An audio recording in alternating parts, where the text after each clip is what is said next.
তোমাদের সবারই খাওয়া হয়ে গেছে বুঝি? আমার এখনও হয়নি, আমি ভাতটা নিয়ে সবে বসেছি।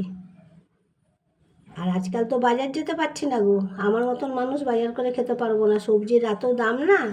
বেগুন বলে আমি তো 150, আর যেই ঢ্যাঁড়স 10 টাকা কিলো ছিল কদিন আগে, সে এখন 80-তে লাফ দিয়ে উঠে গেছে।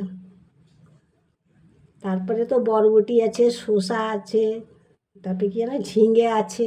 এরা তো হচ্ছে আমরা 100, আমরা নিচে নামবো না এখন, কেন বৃষ্টি হচ্ছে তো পায়ে কাদা লেগে যাবে ওনার সবজিগুলোর।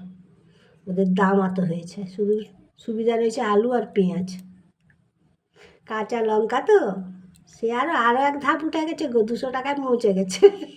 তো যতদিন না সবজির দাম কমে আমি ততদিন সবজি আনবো না, আমি ততদিন এরকম মাছ মাংস ডিম পনির সয়াবিন দিয়ে চালাবো।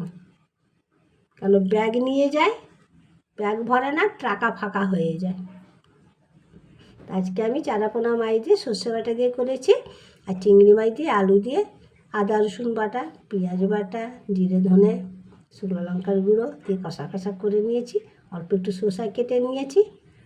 আর তোমাদের যার যার খাওয়া হয়েছে সে তো খুব ভালো কথা, যার না হয়েছে তারা আমার বাড়িতে আসতে পারো, এই দিয়ে খেতে পারো সবজি ছাড়া। আমার ভিডিওটা যদি একটু মাত্র ভালো লাগে, এক ছিটাও যদি ভালো লাগে, তাহলে একটু লাইক শেয়ার কমেন্ট করে দিও, সাবস্ক্রাইব তো করে নিও। আর তাহলে আমি এবারে খাওয়াটা শুরু করি। আর তোমরা ভালো থেকো, সুস্থ থেকো, টাটা বাই বাই, পরের ভিডিওতে দেখা হচ্ছে, আজকের মতন যাই।